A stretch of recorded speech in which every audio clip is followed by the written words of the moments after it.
they say no pets are allowed.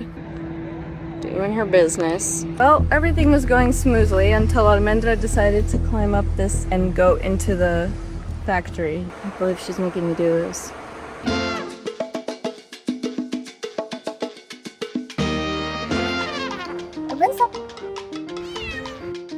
Come here! This is my adventure cat Almendra. She's been traveling with me since she was 5 days old. She's been in vans, planes, boats, trains. She's stayed in hotels, hostels, beaches, mountains. Everywhere I've been, she's been there with me. 3 months ago, we set off on a journey from Costa Rica to Mexico City, and then to Spain, with the goal of hiking the Camino de Santiago together, a 500-kilometer pilgrimage across the country. To prove to the world that cats deserve to join us on adventures just like dogs. 5 men, a woman, a cat, and a dog. I imagined peaceful hikes, quiet moments together, chilling at coffee shops together, Almendra following me around everywhere I go. And it was indeed everything I imagined. But it was also... She walked a little bit and then she got stubborn and wanted to turn back, and then she started walking the other direction, and then I had to chase her. Lost a little bit of time there, but I think she was just cold. She'll be walking with me just fine, but then she'll decide that she doesn't want to walk anymore, and so she'll stop. And if I keep walking, she'll just meow and meow and meow until I turn around, and then she'll run into the woods. So she'll start playing this game where she wants me to catch her. So they don't always do what you want them to do.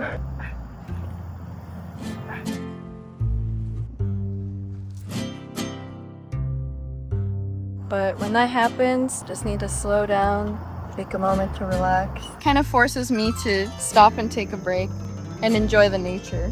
She kind of guides the way sometimes. So after all that, I feel like I have a lot of advice about traveling with a cat. I learned a lot. I wanted to experience it for myself so that I could give you guys some advice. Of course, every cat is different. Some cats are better off at home. Some cats travel really well with you. But Almendra, I have been traveling with her since she was this big. And so she's pretty much used to changing her environment all the time. Come here. Come on. Wow. He's such a good climber. Even though there have been a lot of challenges, I think that traveling without her would have been more stressful for both of us because I would be worried about her the whole time. Well, last year I had another cat named Sirena, and I left her in Costa Rica while I went to the US for a week, and she passed away super unexpectedly. And yeah, that really traumatized me. So when I rescued Almendra and decided to keep her, I made a promise to her that I would never leave her behind. When a cat bonds to you, they really see you as their mom, so I think it's pretty stressful for them to be left behind for months at a time. I made a choice to be her mom, so we're stuck together forever.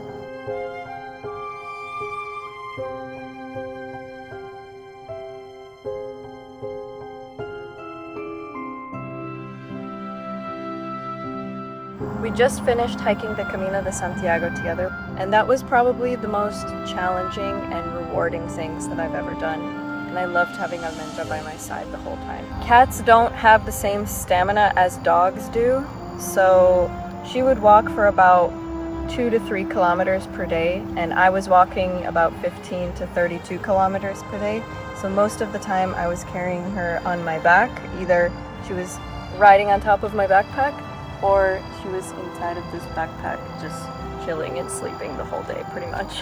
Passenger princess, carrying 30 pounds and Almendra. I ended up with pretty bad tendonitis in my ankle. So right now I'm in Florida just trying to recover. I'm not really supposed to walk all that much. So I'm going a little bit crazy, and I've been spending more time on my phone than usual. So if you're also in a season where you're resting more than you want to be, you can actually make some extra money during that downtime. There's this app called Free Cash where you can play games, take surveys instead of scrolling or whatever, and you can actually make real cash from it. The only game I really play is solitaire, but I mean, if I'm gonna play solitaire, I might as well, make some money while I do it. This is the main dashboard. You can see all the offers here. Also, if you have kids and they play games on your phone, then you can kind of put them to work. Each offer tells you exactly what to do and how much you'll earn. And if you sign up to Free Cash using my link, you'll get a $5 bonus right off the bat. Also, Free Cash has a 4.8 star rating on Trustpilot, which made me feel pretty comfortable trying it. You can withdraw starting at $20, and there are lots of options: PayPal, gift cards, even crypto. And crypto is actually down right now, so I plan on putting all the money that I make playing games into crypto. And there's also a referral system, so if you recommend the app to someone else, then you get a bonus as well. If you're bored and you want to try it, and you play games anyways, then just check out the link in my bio. Especially if you're already spending time on your phone, you might as well make some money, you know. Okay, now let's talk about the real pros and cons of traveling with a cat. So the hard stuff first. The costs. It's kind of expensive. Every time you fly, you have to pay about $150 to $200 extra just to have your pet with you in the cabin, which I think is so silly because they don't even get their own seat. And technically, you're not supposed to take your pet out of its case for the duration of the flight. I kind of did it anyways. During my 10-hour flights to Spain and back from Spain, I would just put a blanket over myself and lay down because I had the seat next to me open. She would come out of her backpack and just huddle with me right here and we would sleep. So the second biggest expense is health certificates. Anytime you enter a new country, there's always different rules depending on where you're going. To enter Mexico from Costa Rica, you needed a certificate of good health from a veterinarian, which maybe costs about $90 in Costa Rica, depending on where you go. You need a microchip, you need proof of vaccinations. As you're checking in, you need all of that information before they even give you your boarding pass. They also weigh the cat carrier. It needs to be under 8 kilograms.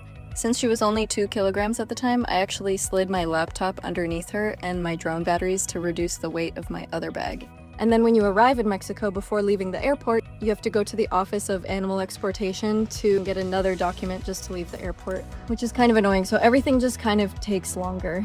And then getting from Mexico to Spain was even more complicated because you need a new certificate of good health from a veterinarian in Mexico. The microchip has to be dated before the rabies vaccine, so I actually had to have the veterinarian adjust the dates in the health document because I didn't know that when I got her first rabies shot. So that's really important for entering Europe. Then you have to arrive to the airport in Mexico 2 days before your flight to Spain so that they can make this official document of exportation. So you present all of her paperwork and copies of everything. And then you have to go back to the Office of Exportation in the airport exactly 3 hours before your flight, no earlier, no later, to get a second signature.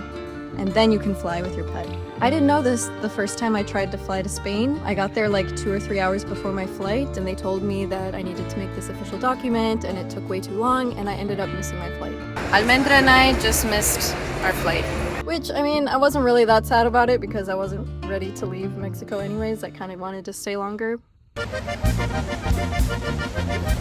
want to break free.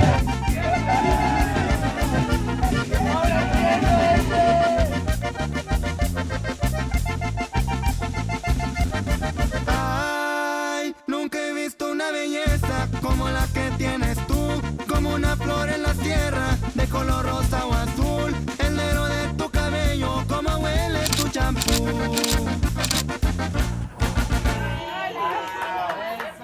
But financially it's kind of hard a little bit because I did not purchase the flight insurance, which that's another thing I recommend doing, is always getting the flight insurance if you're traveling with your pet. So for bathroom and food related things when you're traveling on a plane, I actually bought this.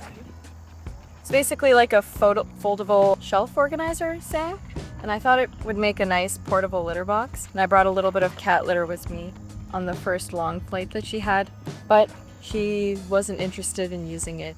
Cats can hold their pee and poop for pretty long. If I feed her early in the morning and then I take her to the bathroom right before the flight, then she's pretty much good for the entire flight because she'll sleep the whole time. I don't know about flights longer than 10 hours, but for flying to Europe, I wouldn't even worry about bringing a litter box or anything. Also, she doesn't normally use a litter box. She usually just goes pee and poop outside like a dog.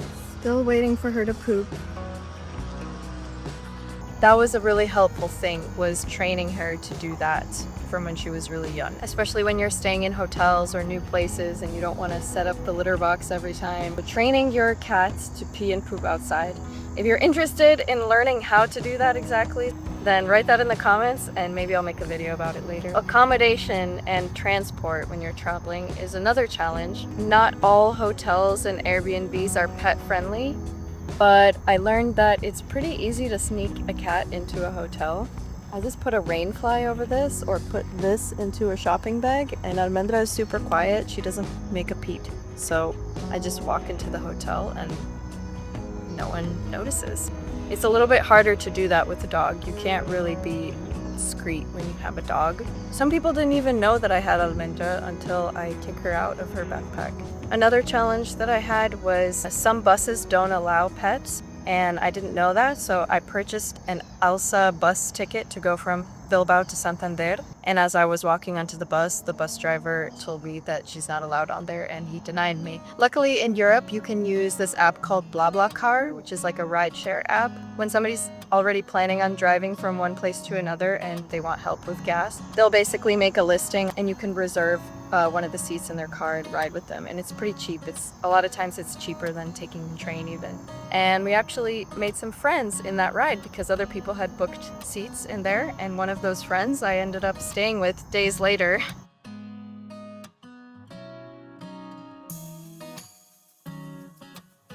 Also, cats are allowed on the train in Spain, although you are supposed to keep them inside of their carrier. So yeah, I always tried to have a backup plan, but it was a lot of trial and error. Is it worth all of the trouble to travel with your cat? I think yes, because traveling with Almendra, it's just like having a little buddy with you all the time. She's had so many new experiences and, you know, people come and go, but me and Almendra, we're in it together. It's nice to have something to focus on that's not just yourself while you're traveling, you know? So if you're traveling with your cat, you need to have good communication with your cat, and you need to establish that when they're super young. When we're hiking together, I let her free. Also, when we go to a new place or we're staying with somebody, I let her go outside to pee and poop without a leash. And when she's done, I call her and she comes back. A lot of times she comes back on her own and I'll hear her meowing at the door. Come. Almendra, come here. Come here, crazy. Ha! Gotcha. Training your cat to come when you call them is probably the most important thing that you could ever do if you want to travel with your cat. She doesn't always come right up to me when I call her, but she makes herself visible to me because she knows I'm looking for her. So she lets me know, like, hey, I'm here, but I don't want to come to you because I'm busy right now. She's a little bit sassy.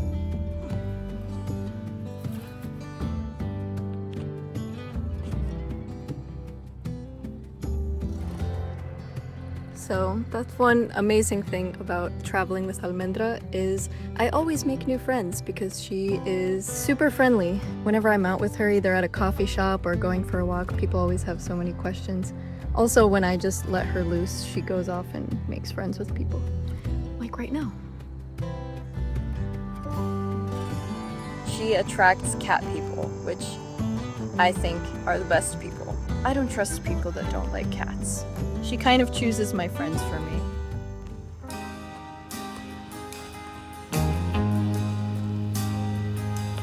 Come on.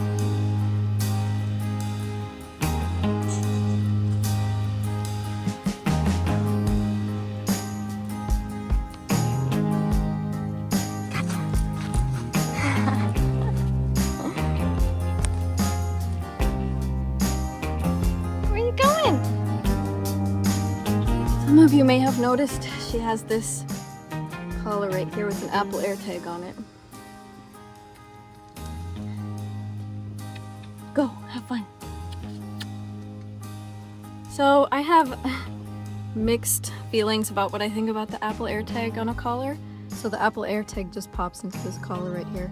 It does give me some peace of mind when she wanders off. It's only really helpful if she's within 30-40 feet and I just can't see her. It's not really a GPS. It works by connecting to other people's Bluetooth devices. So if we're in a town or a city and she wanders off and ends up in somebody's home and she's within range of their Apple device, it'll connect to that and then it'll update the Find My app and show me where she is at that moment. But if we were in the jungle and she were to wander off 30-40 feet away from me, then this would be completely useless. It only works if she's near an Apple device. She's a very social cat, so it is helpful because if I did lose her, eventually somebody would find her or she would find another person. And the collar itself, which I got on Amazon, actually comes with this QR code. So if somebody finds her, they can scan the QR code and her profile will come up with photos of her, information about her, and my phone number, which is really nice. It has helped me in a few scenarios where I thought I lost her,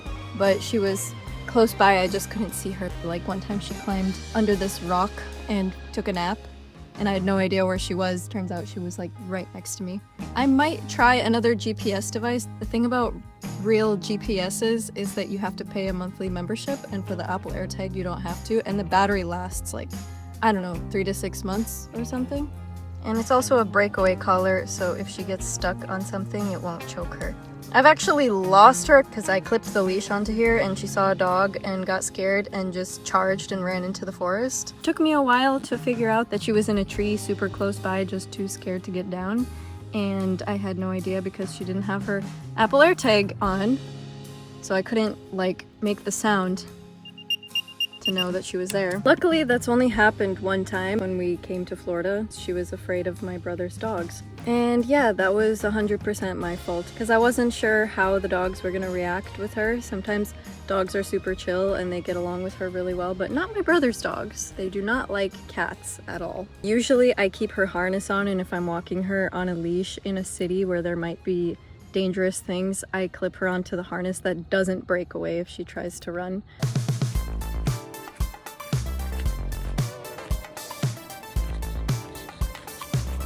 That's another thing, is traveling with your cat, you do expose them to some risks. You have to be very, very careful where you take them out, and you have to be aware of your surroundings at all times. It is like having an infant child. Well, an infant child that can run free. It's easier, I think, than an infant child, thank God. So right now I'm kind of staying with my brother, but mainly in the van because Almendra can't be around my brother's dogs. So she stays in the van and we come to the park every single day and she plays.